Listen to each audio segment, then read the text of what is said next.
The Andy Pollin Show.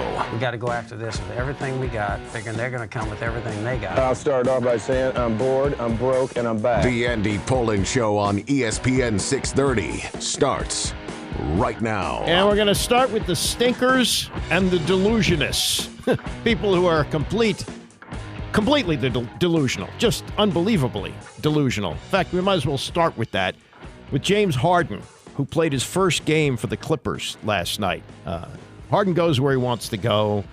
He works out long-term contracts from people who believe in him until he stops believing in them, and then he wants to go. So he got himself out of his last situation in Philadelphia, which, based on what they did to the Wizards last night, looked pretty good.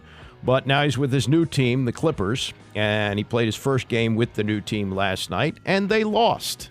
He's got Kawhi Leonard, he's got Paul George, he's got Russell Westbrook, Hall of Fame players around him, and they still lost, and they scored only 97 points against the Knicks. Now, Harden was not a gunner. He took only 9 shots, made 6 of them, finished with 17 points, 6 assists in 31 minutes. That's a good line.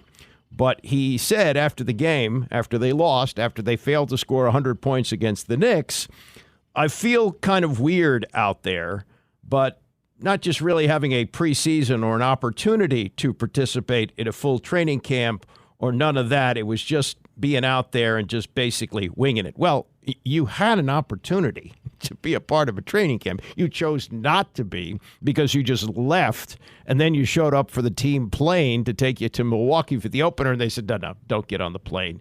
And you finally got what you want. So good luck to the Clippers while you got them.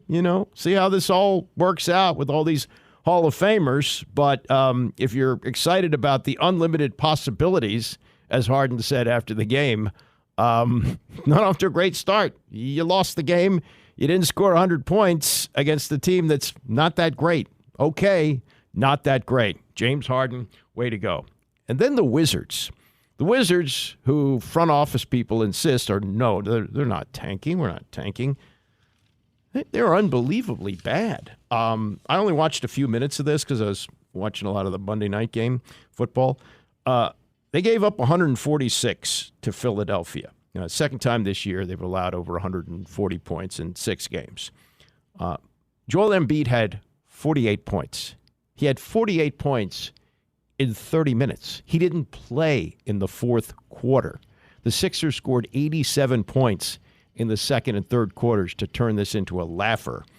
And, when you look at a line like that and you go, what are you doing? I mean, I understand that, and I guess as a fan base, people are happy that they are resetting or whatever they call it, but the reality is they're not an NBA team, and they don't play like an NBA team most nights. They got one win against Memphis at home, and Memphis is not very good.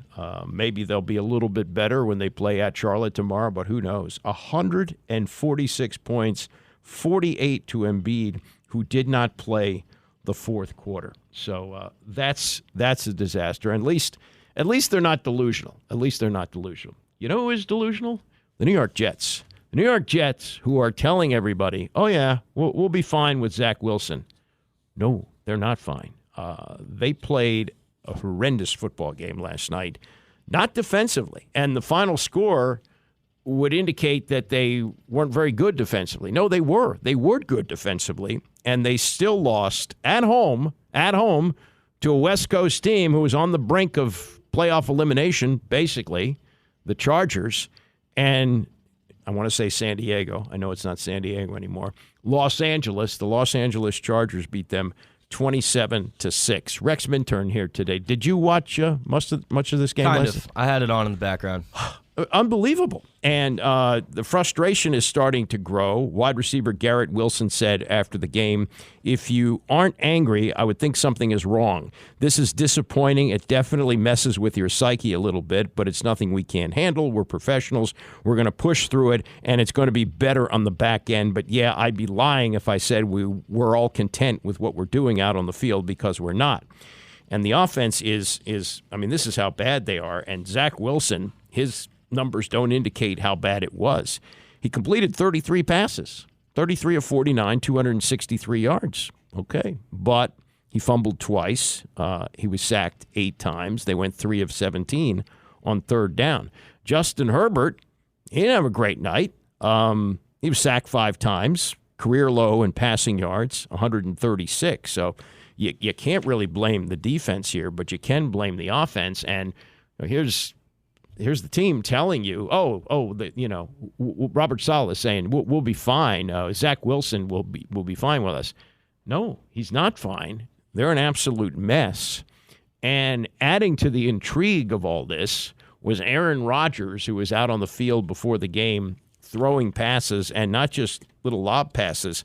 He eventually stretched it out to about 50 yards, 50-yard passes. And after the game, he was seen hugging it out with Derwin James, the Chargers safety. I guess he knew the cameras were rolling because he always likes to play these games. But James asked him, when are you coming back, man? And Rodgers said, give me a few weeks. A few weeks. Now, he has said over and over that he's way ahead of schedule, said that on the Pat McAfee show. And he is seen, we've seen like 2 weeks after the injury without crutches, walking around fine. I don't know exactly, what the status is of the injury, but I know people have had Achilles tendon tears and they're on crutches for sometimes months and in a walking boot for a long time. He doesn't have any of that. And, I guess it's conceivable that he could come back and play this season. But the problem that I would have with it is if this team is in whatever time frame he has for coming back, and if he does say a few weeks, that means week 12 or 13. Well, I don't think it's that likely. But if this team is not really hot by then and ready to be a certain playoff team, I don't think you play them because I've talked about this before. The Commanders, or I guess they were still the Redskins at that point, they had a player named Junior Gillette, who was a big-time pass rusher. And he'd gotten in trouble for a beach altercation, and the Saints cut him. But he is a sack man. He had like 8 or 9 sacks for the Saints that year. He's a good pass rusher. Wound up here, tore his Achilles in training camp, getting ready for the following training camp, tore the other Achilles tendon. And that sometimes happens too. So there's real concern about that. But as for what they're putting on the field and what they put on the field last night in this 27-6 loss, this was Scott Van Pelt talking to Troy Aikman afterwards. Is so limited, and they carried a winning record in, and you look at it and you try to figure out how the heck they did it, but they're not pulling a rabbit out of their hat tonight. And given what they've got and what they don't, what do they do from here? Oh, man. I mean, how much time do you have? We'll be here Not a while. lot, Troy, and I know you want to go. Not a lot. And the Jets don't have a lot of time either. Yeah. They're running out of games in order to get this turned around. It's been like this all year long. I mean, for a league where it's built around offense, they've scored 2 touchdowns in a game one time. And that was against Kansas City. The rest of them, they've scored 1. They struggled again tonight. You talk about the Chargers anyway and what they're trying to do on their side of the ball. They got Detroit this next week, so they're going to find out about them defensively as to whether or not they're for real. But the Jets, I don't know if they're a good football team. I mean, it's hard to look at them tonight and say that they're good. They're great on defense, and I thought the defense was terrific again tonight. But is that a good football team that we watched tonight? No, I don't think so. I think they're a bad team with a great defense is what I think they are. And I don't know that they were a playoff team coming in. I didn't see anything tonight that suggests they're a playoff team. They haven't beat a good football team. And so, the Jets haven't beat a good football team. Or the Chargers haven't beat a good football team overall. But the Jets, I know they had the win against Philadelphia, and that was nice. But overall, I don't think this is a very good football team. And they've got a long way to go if they're going to make it into the postseason, which I don't expect them to do. All right, so that's Troy Aikman dumping on a team that is, by the way, 30th in points and 31st in total yards per game. And that was really ugly last night. So, again, this Aaron Rodgers yak is going to be ramped up, especially with him fueling it last night, saying to Derwin James, I could be back in a couple of weeks. He probably was kidding about that. He likes to play with people, but that's all part of the picture. Chase Young talked yesterday. He's now a 49er all in, and he met with the media yesterday and was first asked how he felt when he learned that he had been traded. And by the way, found out that he was traded on social media. I wasn't mad. It's like, nah. Nick is here. Always been a big brother to me. Even at Ohio State. Just stepping in here for, today. Got in here last week. Just the culture, the vibe is a lot different. I definitely know that I'm in the build with winners. Culture and vibe different. Question, how so? Just the players, the spirit in the locker room, the spirit of the coaches. It's just different. You know what I'm saying? It's like a kind of that same thing at Ohio State, where it's like you're expected to win, and it's just like that vibe of we're going to win. You know what I'm saying? So it definitely reminds me not Ohio State, but obviously it's NFL. These are grown men, so I'm just excited to be blessed to with the opportunity to be this franchise. Well, part of it is that they have been winning. He was with a team that had not been winning, and the 49ers in recent years have been in the Super Bowl, and last year in the NFC Championship game. So he's joining a winner. What he didn't do when he was here, and I don't know if you criticize him for it, but he didn't say, hey, I'm coming from Ohio State. We're used to winning. I looked at the records here in recent years. I grew up in Washington. I grew up a fan of this team, and we're not going to have that anymore. He didn't really have that. He was more about buying into the star culture when he was here and spending his offseason making commercials and being on television shows and skipping the off-season workouts. So it's a little bit different being in San Francisco, where he's around players, including his former teammate Nick Bosa from Ohio State, where they're used to winning. This, again, is the question more about the culture, but also the difference between D.C. and San Francisco. Culture. I see why they win. Just the details of each play, the details of my assignment, much more greater. So I see why they win.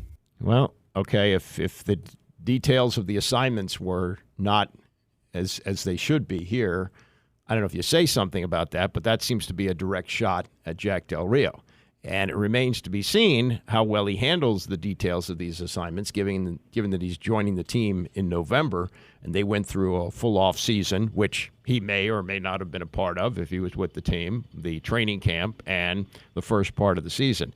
So while the details may be different and they may be more detailed, if you can say that, details more detailed, whatever they are, let's see how you do with them, okay? Because this is just news conference. Last thing from Chase yesterday. He talked for about 10 minutes.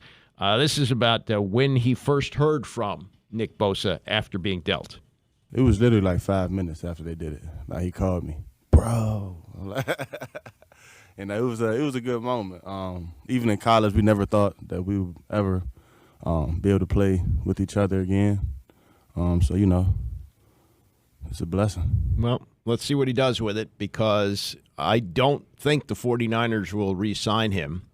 And what he's going to get on the open market is going to be interesting. I mean, as it turned out, it was a very good move not giving him the fifth-year option. They could have done that. They would have owed him, I don't know, close to $20 million next year. And we'll see if he gets that on the open market. These last games will probably decide that. One other thing from yesterday, we'll play some more of what Ron Rivera said to the media. It is also, by the way, the 32nd anniversary of Magic Johnson announcing that he had the HIV virus. We'll look back on that and what it meant at the time. I remember it very, very well. And he's also talked recently about how he's lived with it all these years. And we'll get to that ahead. But Ron Rivera on Sunday, he was doing his post-game, rah, rah, rah. And Jonathan Allen spoke. He said, anybody have anything? And Allen, gave his little thing about, how we can all play together and how it can work like this, yada, yada, yada. And then he kind of winked at Rivera, and he said, off till Wednesday. And then Rivera jumped in. So you're going to hear that and his conversation about what happened with Chick Hernandez of Channel 9 last night. See y'all boys on Wednesday. Yes, no, hey, y'all done.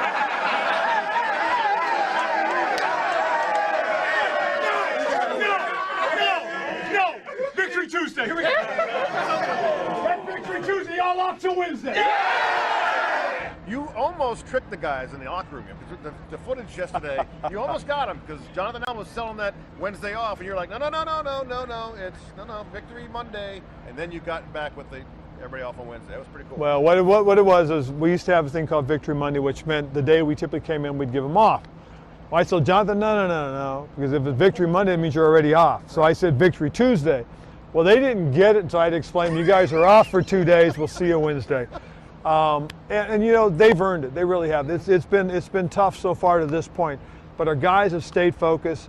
They've kept their heads in the game. They're working, growing, developing. The thing that we got to get to is where we're consistent and we're playing complementary football on all three phases: special teams, offense, defense. That's where we need to be. Sure. That's the truth of the matter, and we're getting there. We're getting there step by step. Each game is a process. Each game is another step forward.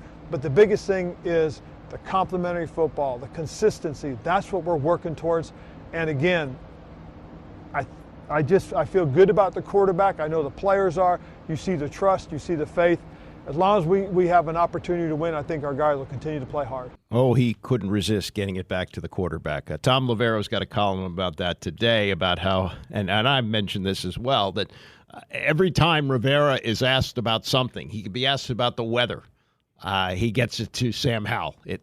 We're developing a quarterback. We're developing a quarterback. Say it over and over and over again. And we'll hear more about that coming up. I also want to mention this, and we're going to do college football, a lot of it today. We do it Tuesdays because so much NFL on Monday. Lauren Druhan will join us at 10 o'clock. She's a big college football fan, lives in Los Angeles, which continues to be the center of, well, maybe not the center of the college football universe, but people pay a lot of attention to now a 3-loss team. USC has lost 3 games, and people still are very much focused on what they're doing and the quarterback, Caleb Williams, who's probably going to be the number 1 pick of the draft. But college basketball season off and running. Maryland opens up tonight against Mount St. Mary's, and the Ed Cooley era begins for Georgetown as they take on LeMoyne. And last night, Michigan State, which is ranked 4th in the country, played James Madison at home. You usually open up with a cupcake, and James Madison is not in the same real stratosphere as Michigan State, you would think. But the game was played, and maybe part of the reason that the game was played is the coach of JMU is Matt Buckland. Buckland's mother, Mary, is Tom Izzo's sister, so it's his nephew. And the nephew beat the uncle, the Hall of Fame uncle, who's taken many teams to the Final Four and won a national championship in 2000. And Madison won the game 79-76. Madison had been a 16.5-point underdog going into this game. And according to ESPN Stats and Information, Michigan State is the first Associated Press top 5 team to lose its season opener at home against an unranked opponent since Kentucky lost at home to Western Kentucky in 2001. And Izzo, who plays a tough schedule and sometimes will open up with another ranked team. But he was 21-7 in openers prior to losing last night. So congratulations to James Madison, and I could probably get Buckants on to talk about it for an hour and a half. But we got other things to do today, including some college football. Reese Davis on yesterday on the Dan Patrick Show, projecting what the rankings will look like when they come out tonight. We'll get to that more as we continue. It's the Andy Poland Show, ESPN 630. The Andy Poland Show on ESPN 630, the sports capital. We're in for Tony today, rolling till noon. Lauren Druhan will join me at 10 o'clock to talk about college football. Tonight we get the second of the college football rankings for the playoff. Last week, Ohio State number 1, Georgia number 2, Michigan number 3, Florida State 4, Washington 5, Oregon 6. They're all unbeaten. Texas survived a scare. This past week, they're number 7, Alabama 8, Oklahoma 9, Ole Miss is number 10. Reese Davis hosts the show that runs every Tuesday night on ESPN, and he was on yesterday on the Dan Patrick Show, projecting who he thinks will be number 1 when the rankings come out tonight. I think it's going to be Georgia, Dan, because Ohio State certainly last week had the best resume, and they probably still do, but I haven't thought that they were the best team yet. And Georgia, good win over a really good Missouri team. I would suspect that there were a number of people on that committee who thought they were the best team already, but needed something. just needed something to validate it. And maybe that win over Missouri will be enough, combined with Ohio State's struggle against, solid, improving, but certainly not juggernaut Rutgers team. I think we'll put Georgia at number one. But then again, I thought Georgia would be number one last week too, despite Ohio State's better resume. The fallout at USC, why did it take this long for Lincoln Riley to realize what the problem was? I think he realized it and just didn't want to whack an assistant coach in the middle of the season, and then it became just an untenable situation. I think Lincoln has to have realized it because they didn't improve at all from last year. Now, they got pressure on the quarterback. They've been up in tackles for loss and sacks. That doesn't really matter. If somebody just lines up and hands the ball to somebody and they just run through you continuously, you don't get a chance to get that many sacks. So they didn't show a lot of tangible improvement. It's keeping them from being a championship contender. And I thought the thing that made it imperative to make the move, and maybe it's misleading because we all know little clips of video can be misleading, but Alex Grinch was on the sideline with the defense during the game Saturday night. He's giving instructions, and at the end, he holds his hand up in the middle for everybody to join him. Hey, let's go get. And I think they all left him hanging, so much so that I felt awful for him. Yeah. But that was like, you know what? They're not with you. And I don't know if that had any impact, or probably he has a larger set of data to show that the players just aren't with him, and they need a new voice. Alex had a good reputation as a defensive coach at one point. And, I think probably it's one of those things. Everybody needs a fresh set of downs. SC needs a new voice. He probably needs a new place. I know Caleb Williams isn't going to win the Heisman, but he probably showcased his valuable talents even more so this year than last year, because he's had to put up these numbers. They have to score 40 at 45. Mm-hmm. But that defense has just let them down. What's your assessment of Williams this year as opposed to last year? I think that there are areas in which he's improved. I mean, he's got uncanny accuracy. He's obviously an elite athlete. In addition to being fast, he's slippery. Sometimes guys are kind of straight line fast, not quite as slippery. He's both. He's got great size. And, I've thought for a while that, he and Drake May, it sort of depends on your preference and flavors of ice cream, but both are really good athletes. Drake's probably a little more in that Andrew Luck mode, in that he's really fast but not as slippery, but both are great players. And I think what Caleb has done to keep his teams in games, because it's both of them are in similar situations. I think their defenses have let them down in terms of being able to compete for championships. So I think we've got a couple of really, really high level quarterbacks at the top of the draft, and I think Caleb is probably one of those guys, Dan, that so many off-platform plays, unscripted plays, in addition to being able to function very well within the confines of an offense. I think he's probably the guy that you go, boy, if we pass on him, we're going to regret it. So I think he's going to be, the number one overall pick. And it's disappointing for him that really even in his first year at Oklahoma, they would come close to a championship, but not quite enough a complete team, not quite a complete enough team around him to win a championship. That's Reese Davis yesterday on the Dan Patrick Show. And we'll talk more about Caleb Williams coming up at 10 o'clock with Lauren Druhan. But I look at what has happened in all of this, and I just say, it's what happens to a lot of organizations. And it happened here with the Redskins back in 2000, where, you look at free agency, as Dan Snyder did for the first time, and say, ooh, look what we can get. But you don't think about building a team. And when they built this team at USC, it was built on the back of Caleb Williams. And that's fine. He's the greatest quarterback in the country, probably, and may go on to a Hall of Fame career in the NFL. But because you're just trying to export a team from Oklahoma to California doesn't mean you're going to win. And that's where they are right. They're still ranked number 20 in the playoff poll, which is surprising to me with 3 losses, but it's because of Caleb Williams. But you need more than that. And they have made some things that on defense that you wonder about, but they picked up players in the transfer portal from places like Georgia where you thought, okay, it's all going to work. Doesn't work out. So there's going to be some adjustment on this. And as much hype as Deion Sanders got for what he did in early part of the season at Colorado, they've come back to earth. And while he's promising to flush all the linemen out this year and bring in a bunch of transfer linemen for next year, we'll see how quickly that works out. It's the old thing about you build a building brick by brick. Same thing with the team. And I think what you're seeing with USC is an example of how that doesn't always work out as expected.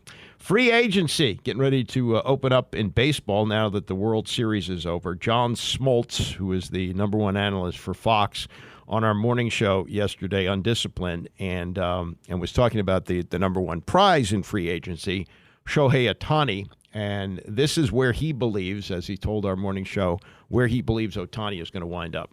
I go all the way back to probably being shocked that the Angels were the choice the first time. But then you realize he's going to want to stay on the West Coast based on, where he's from and just the fact that that's the most conducive place for him. And,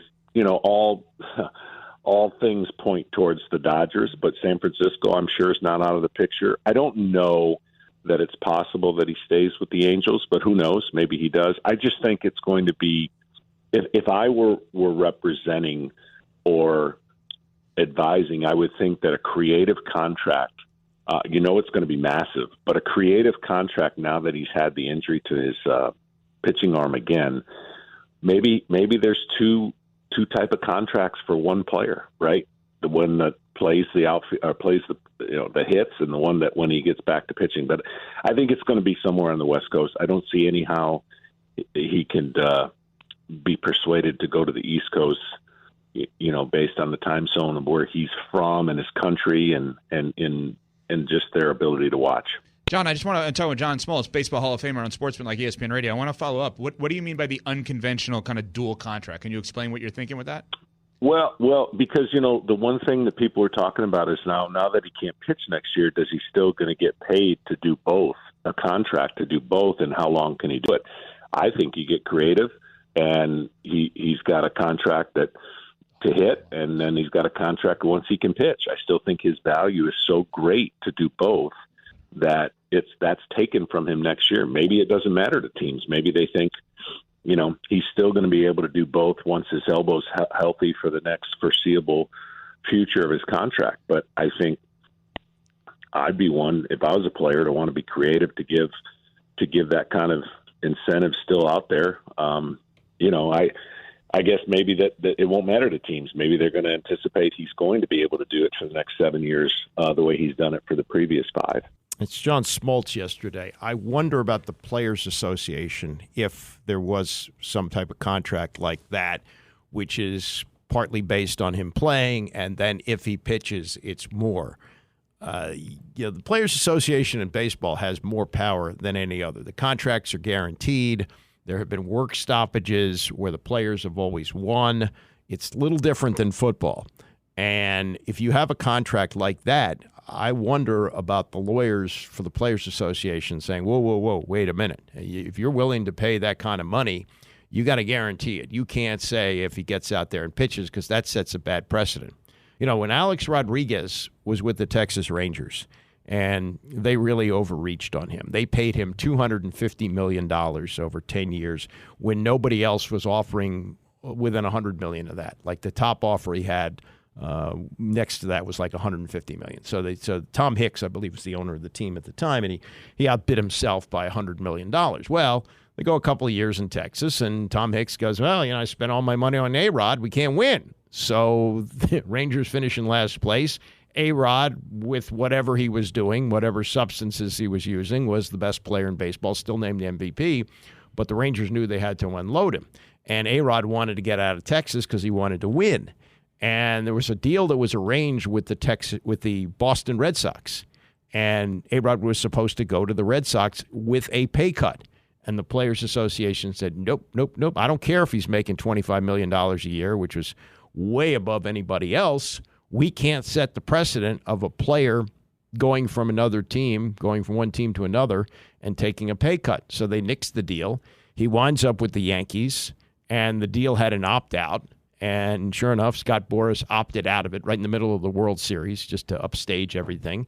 And they wound up giving A-Rod even more money. I think it was like $32 million a year, with the promise from Boras, he's the clean champion. So when he breaks Hank Aaron's home run record, he's going to be seen as the clean champion when you got all this swirl around guys like Bonds. And then, sure enough, A-Rod turned out to be the slimiest of the slime balls, and he's not in the Hall of Fame, and it was a dirty record. And he's not getting in the Hall of Fame, and he didn't get the all-time home run record. Barry Bonds did.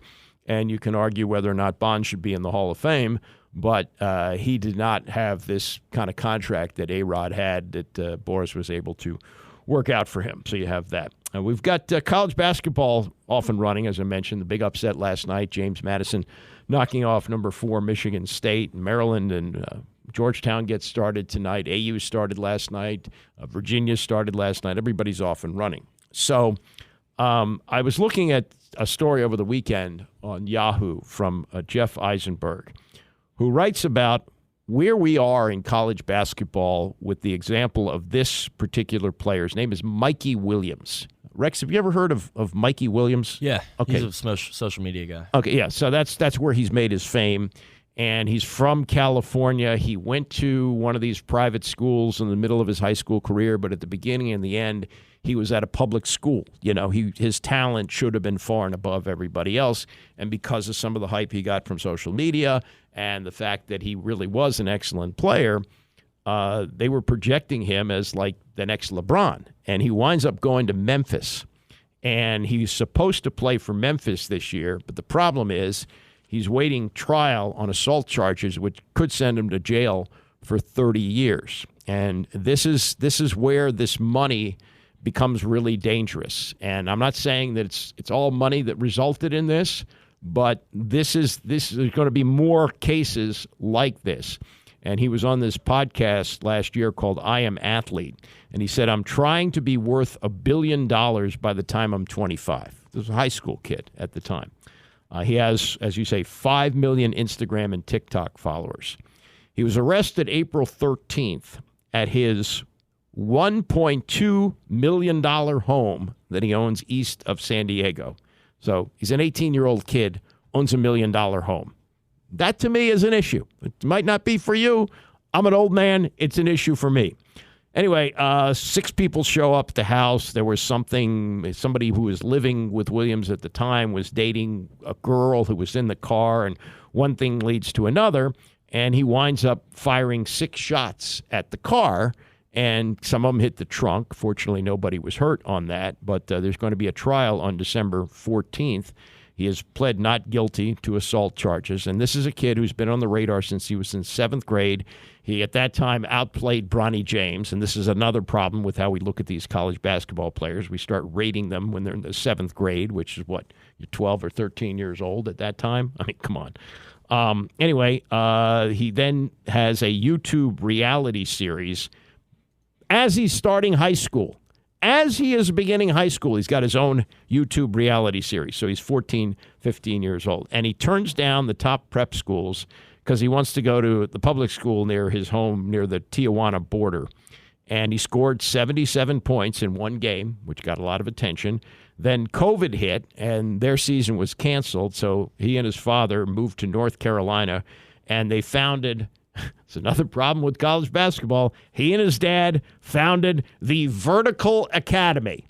Any teachers at the Vertical Academy? No, I don't think so. No, it's the Vertical Academy. And they played a 40-game national schedule, including Oak Hill, which is one of the big programs around here. And then they signed with XL Sports Management to pursue NIL deals.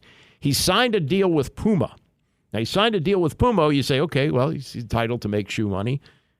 The way it works, if you sign with Puma, you can't be in the Nike and Adidas camps, their circuits, which is a big place for getting noticed and being compared to other players. Goes back to public school for his senior year. Barely interested in playing. Shows up 5 minutes before the game, scores 25. So what? But there was so much hype and so much attention on him that Memphis still wanted him. So last November, he committed to Memphis just under a year ago. And he played, through the rest of the season, no defense. He did not make the McDonald's All-American game. And then just a few months after his 18th birthday, bought this 3,700-foot square house. And that's when the people in the car showed up that night, and there was an argument and the shooting that occurred after that. He shot up the car. Fortunately, nobody hurt in that. Arrested April 13th, and now Memphis is starting the season, and Mikey Williams can't play. I mean, we call that a cautionary tale, but don't you think, Rex, there's going to be more like this? Don't you think there's going to be more Mikey Williams coming down the line? Yeah, but maybe not as many as you think. Okay, maybe I'm overreacting as an old man here, but it just seems like it's a bad thing if an 18-year-old kid can buy a 3,700-foot square house. Yeah. And I don't know what the dad's involvement in it either is. I would have said, but of course the dad went with him to North Carolina and started the Vertical Academy. But if I'm the dad, I go, hey, wait a minute. When I was your age, when I was 19 years old, I lived in a room in somebody's house that didn't even have a shower. We had a bathtub, no shower. So a little bit of perspective here. I know you're going to make a lot of money. I know you're going to be a star, but walk before you run. And I think Mikey Williams is, as I say, a cautionary tale. All right, coming up, we'll get to what was said yesterday by Ron Rivera at his news conference, including we'll spend a few minutes on this KJ Henry roughing the passer that wasn't roughing the passer. I mean, just as they used to say, put a dress on him. I mean, this is just an awful, awful call, but Ron Rivera has to couch it, and we'll get to why that is as we continue. It's the Andy Pollin Show, ESPN 630. The Andy Pollin Show on ESPN 630, the sports capital. Tony's out today, gone till noon. We'll hear in the next hour from Scott Van Pelt as he talked to Troy Aikman about how much the Jets stink. And offensively, they put out a stink bomb last night, so we'll deal with that. But speaking of stink and Jets... Mark Sanchez, that's a cheap shot. Mark Sanchez, who is most famous for the butt fumble with the Jets. He was actually a player that the then Redskins wanted so much. They wanted to move up for him. And I think it was Steve Young who said, oh, yeah, he's presidential. Like, this guy is great. And Pete Carroll, who was his coach then at USC, said, don't come out for the NFL draft. You're not ready. You need, he'd only been a starter for 1 year at USC, and he was good in college, looked really good. He decided to come out, and he was fortunate to be drafted by the Jets because their defense was great, and he did get them to the AFC Championship, but he turned out to be not much of a quarterback and actually played his last game here during the 2018 season when everybody got hurt. Like the Alex Smith injury that they had, Josh Johnson started 3 games. Colt McCoy got hurt again. So they were desperate for quarterbacks, so they brought him in. Actually, I think it was it his first play as the quarterback when he came in for Colt McCoy that he handed off to Adrian Peterson and he ran 90 yards for a touchdown. So it got off to a great start, but it fell apart from there. And that was it for him in the NFL. But he's had a good sense of humor about everything. He doesn't get mad when you talk about butt fumble. And he's become a pretty good, analyst for Fox. And he's a good-looking guy. And he's on a pretty regular basis with Dan Patrick. So he's on yesterday, and he's going to be doing this game this week where the Commanders play at Seattle. It's a Fox game. I guess Sanchez is based on the West Coast. And so in preparing to do this game, he watched the tape of Sunday's game and was particularly taken by the call where KJ Henry, in what looked like a routine sack of Mac Jones in the third quarter, got called for roughing the passer. Now, keep in mind, this is a former quarterback. And former quarterbacks, they remember what it was like to get sacked, and they want protection. But this is Sanchez's take on what he saw on tape. But the roughing the passer on Mac Jones? I watched it, and then Paulie goes, yeah, roughing the passer was called. I go, how? He tried not to land on him. I'll protect quarterbacks all day long. Okay, you need those guys on the field to score points and make it all work, and I get that. I'm a proponent of that. But come on, man, he didn't even land on it. He barely hit him, knocked him down, and then did exactly what they said. He rolled off and didn't push off of him on the ground, and I mean that was clean as you can see. Vilma was on the call, and I saw one of the clips of it. I think he does an excellent job, though, by the way, for Fox. But I get a good defensive perspective when I hear him. Mark Schlereth, I get a good offensive line perspective, you know? So sometimes when I have those crossover games, I love watching those guys. But Vilma was like, wait a second. And he came from, you know, he's older than me. So he's like that old school, you know, take the quarterback's head off and worry about it later. So that was bad. They should let these quarterbacks today watch highlights from the 60s and 70s and understand what roughing the passer was. Because this. Well, remember the wasn't it a segment on ESPN? Like you got jacked up or whatever it was? Yeah.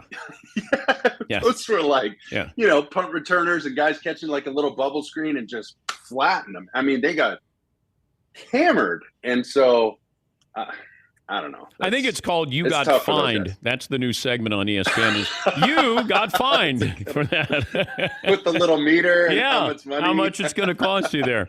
Hey, we're on to something here. Yeah. This is good. Yeah, it's and when you think about that segment, that's what it was based on. It was based on big hits, which the NFL celebrated until they didn't, and now they've gone, I think, too far the other way. And I put this out on Twitter on Sunday that if you go to YouTube and you watch highlights of what they call the body bag game, which was in 1990, it was the Redskins playing at Philadelphia, and they knocked out the two top quarterbacks in that game. Mark Rippon didn't play that day; he was hurt. And I'm trying to remember who the two quarterbacks were. Stan Humphries was one of them. He got knocked out and forced Brian Mitchell to play quarterback. That's how bad it was. They were down to their emergency quarterback because they were just carting bodies off one after another. And if you watch that, you will say, "Oh, that's not football in 2023. That is nothing like the games we watch on Sunday." But they've had to change the rules. I think they're doing it mainly for perception because helmet-to-helmet hits occur. It just is the nature of the game. It's big, fast guys colliding at full speed. It happens. But they've gone out of their way to protect the quarterback, and a lot of this goes back to Tom Brady in the opener in 2008 when he got hit in the knee and was knocked out for the season. You already couldn't hit him in the head, and now you can't hit him in the knee, so you got to hit him in the midsection. And if you hit him in the midsection or hit him from behind, as KJ Henry did on Sunday, you have to do it in a certain way. The NFL says, no, you landed on him with your body weight. You got to learn to roll as you tackle him. Now, Ron Rivera's in an interesting spot because Rivera is on the competition committee. Yes, he's a former linebacker, and yes, he played and coached under Buddy Ryan, and Buddy Ryan's mission was to kill the quarterback. And those Bears in '85 were the most ferocious defensive team I have ever seen. I think the best defensive team of all time. And Rivera was a linebacker on that team. Not a starter, but played a lot for them. And you would think he would say, oh, yeah, they've gone too far. But he's on the competition committee. So he's kind of been in on the rulings to make these plays, as they are called here, a penalty. So last night he was on with Chick Hernandez on Channel 9 and was asked about the play, and this is how he described it. First of all, what the referees have to do is difficult because they're reffing in real time. But for us as coaches and stuff like that, now it's like, hey, give me the explanation. That way I can share it with my team and we can avoid that type of play again. And we'll do the best. I'm going to tell KJ probably the one thing is if there's any way to just show that you are trying not to, that'll be the biggest thing that we'll talk about more so than anything else, and we'll leave it at that. Wow. Okay, now yesterday at the news conference, this was, I guess, before he did the interview with Chick, he was also asked about the sack and asked about it in a way like, okay, you're the coach. What do you tell this rookie who just made what should have been the first sack of his career? How do you tell him how to make sacks from here on out? I'm going to ask the league for the explanation and then asking also if they could give us the definition of that again, just so we can make sure we're sure about it. But I think the biggest thing is not going to tell you, KJ, to change anything for the most part. And maybe the biggest thing is just be aware of when you go to the ground with a guy, try to brace yourself best you can. And again, it's one of those things that it's a difficult job for these guys to try and interpret the rules. And again, quarterback safety is one of the concerns, obviously. But we'll do he'll do the best he can. little technical issue. He does a Zoom call on Mondays. Used to do it in person, but Zoom, so that's why you got that echo at the end. Okay, all right, fine. So he'll say, hey, KJ, let's watch some video together. This is not what you're supposed to do.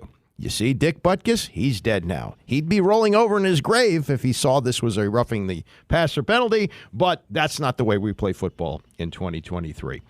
All right, back to the Rivera favorite subject, and that's Sam Howell. And we've been talking about this, but in the last few weeks, especially since they've been on that slide where they lost 5 games in 6 games, 5 out of 6, every time Rivera was asked a question, he'd turn it to Sam Howell. You know, well, you blew it against terrible teams like the Chicago Bears, and you played an awful game against the Giants. But look here, Sam Howell. We're developing Sam Howell. And on Sunday, you heard players come out and say, "Hey, this guy has got it." You know, we Jonathan Allen went as far as to say that's the quarterback for the next 5 to 10 years. And so Rivera yesterday addressed what Allen and other players said on the team about how they feel about his favorite subject, Sam Howell. You know, when your teammates have that kind of confidence in you, that's a good thing. I mean, we went through it with Taylor Heineke. You know, the guys believed with Taylor they had a chance. And I think this is, you know, what's kind of coming of this is the guys believe there's a chance with Sam. And we haven't arrived by any means yet. We're still growing. We're still developing. We're still learning. There's still some facets of what we want to do offensively that we've got to get better at and develop and grow.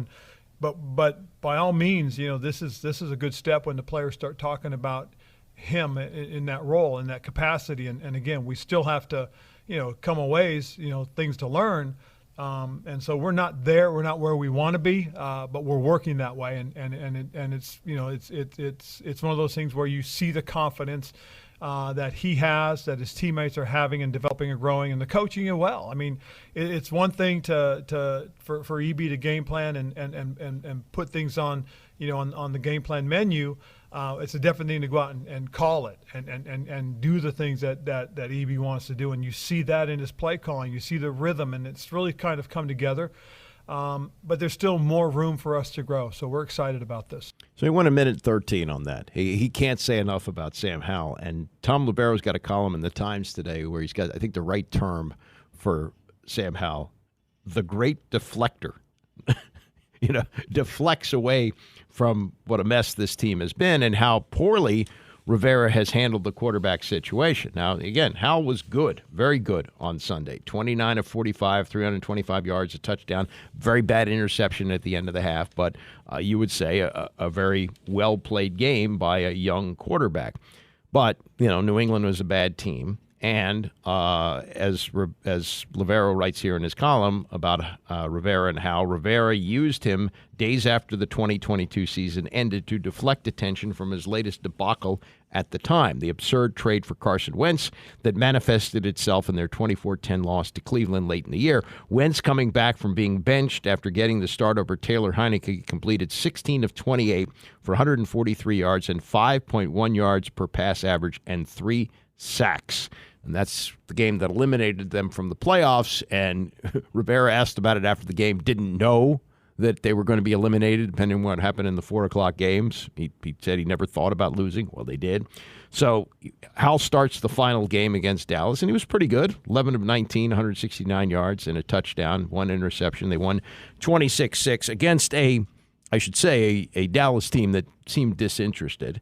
But then you had the week of, we're going to start Heineke, and Heineke supposedly went to Rivera and said, no, you ought to start the kid because he knew he was going to play Howell anyway in the game, so just go ahead and start him. And so last week, after they traded Sweat and Young, again, Rivera went into his great deflector talk about how they were developing Sam Howell, and it was all about Sam Howell. And he said, there's a lot of talk, this is Rivera writing, there's a lot of talk about how Howell this week is, and most of it is good. ESPN reported that in the last 5 games, he's thrown for 1,500 yards, the most in the league, and 10 touchdowns, tied for the most. So he's played very, very well. There's no question about that. And what they did in these early games, now he's down to 3 sacks a game recently. Okay, he only had 1 in the previous game, but he had 3 sacks in this game. and he's cutting down on those. But he's still on track to break the record. And the 40 sacks that he had through 7 games, that's a lot. This is Rivera on looking back on what they did and keeping him in there and why it has now paid off.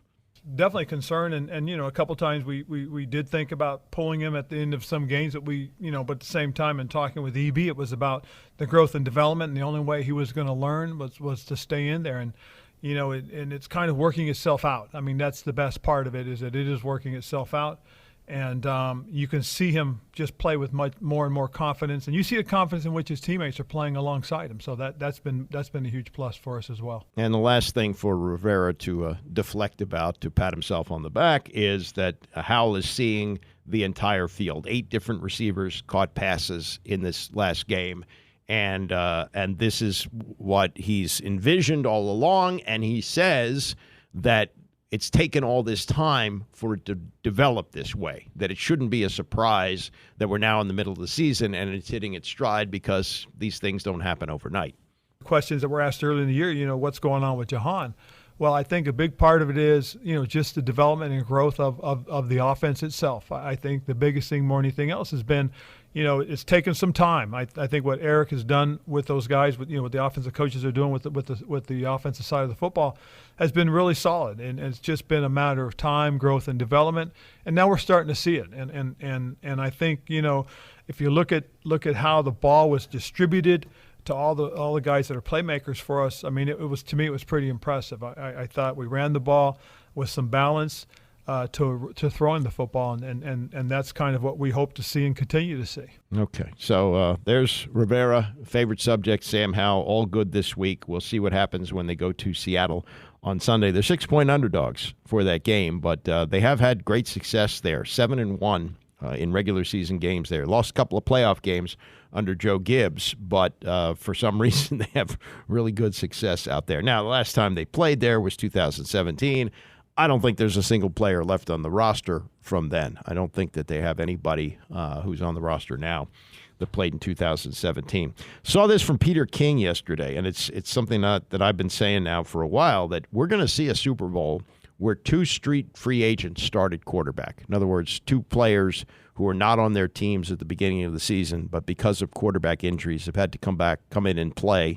And that's what's led them to the Super Bowl, with other players around them and enough from the quarterbacks that they can get it done.